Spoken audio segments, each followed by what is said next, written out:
Al Capone, el hombre que convirtió Chicago en un imperio de sombras y dinero. Alphonse Gabriel Capone nació el 17 de enero de 1899 en Brooklyn, Nueva York, en el seno de una familia inmigrante italiana. Sus padres, Gabriele y Teresa, habían llegado a Estados Unidos buscando un futuro mejor, cargados de esperanzas, de sueños de prosperidad y de la certeza de que el trabajo honesto abriría puertas que en Italia parecían cerradas.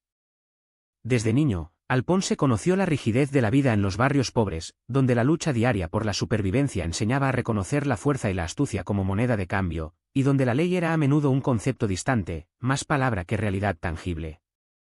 Durante su adolescencia, Capone se vio inmerso en pandillas locales, aprendiendo las reglas de la calle, lealtad, obediencia y, sobre todo, el valor de la discreción.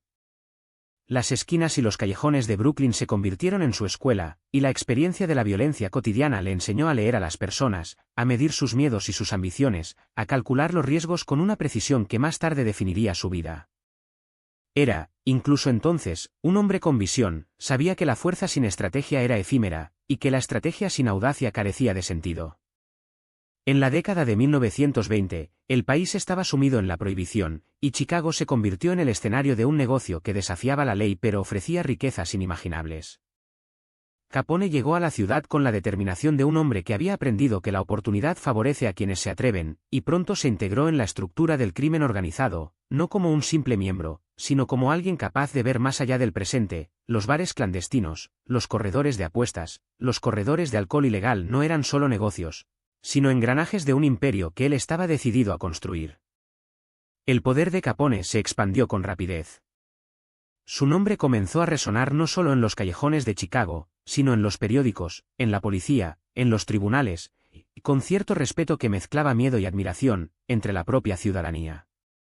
Su estilo combinaba el carisma y la brutalidad. Podía asistir a una gala vestido de traje impecable mientras, a pocas cuadras, se ejecutaba un ajuste de cuentas cuidadosamente planeado. La violencia no era gratuita, cada acto tenía un propósito, cada muerte servía para consolidar el control, cada amenaza era un recordatorio de su autoridad. Sin embargo, Capone también entendía la importancia de la imagen.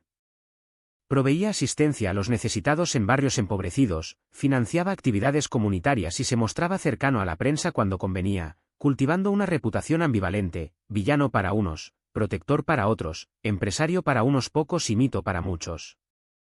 Esta dualidad, que parecía contradecirse, se convirtió en uno de los pilares de su poder. Nadie podía ignorarlo, nadie podía anticipar del todo sus movimientos, y todos, de algún modo, estaban conectados con su mundo. Durante la cúspide de su carrera, Capone se convirtió en sinónimo del crimen organizado estadounidense. Controlaba el alcohol ilegal, los juegos de azar, la prostitución y múltiples negocios que operaban bajo la sombra de la ley. Su fortuna creció hasta cifras inimaginables para la época, y su influencia se extendió a jueces, policías y políticos, quienes, por miedo o conveniencia, a menudo se alineaban con su voluntad. Pero incluso con todo su poder, Capone no era invencible. Su humanidad, su vulnerabilidad, se hicieron visibles cuando la salud comenzó a deteriorarse y la ley finalmente encontró una manera de atraparlo, no por los asesinatos ni por la violencia, sino por evasión fiscal, un detalle que subrayaba la ironía de la justicia. En 1931, Al Capone fue condenado a prisión, y aunque las rejas limitaron su cuerpo, su leyenda permaneció intacta. Chicago, y Estados Unidos entero, siguieron hablando de él, de sus éxitos y de sus fracasos, de sus fiestas y de sus masacres, como si la historia necesitara recordarlo para aprender sobre los límites del poder y la fragilidad de la ambición. Su figura enseñó que el poder absoluto, cuando no se equilibra con ética, deja un rastro de destrucción, pero también que la astucia y la visión estratégica pueden construir imperios incluso en medio del caos. La vida de Capone es también la historia de América durante los años 20 y 30, una nación en transición, marcada por la prohibición, la urbanización, la inmigración y las tensiones sociales. Él encarnó un fenómeno cultural, el criminal que se convierte en mito, el hombre que desafía las leyes mientras impone sus propias reglas.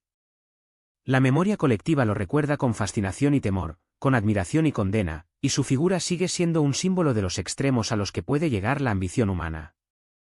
Al final de su vida, cuando se le preguntaba por su mayor logro, Capone solía permanecer en silencio, quizás consciente de que su legado no se medía en riquezas ni en miedo, sino en la manera en que transformó una ciudad, la percepción de la ley y la memoria de quienes lo rodearon.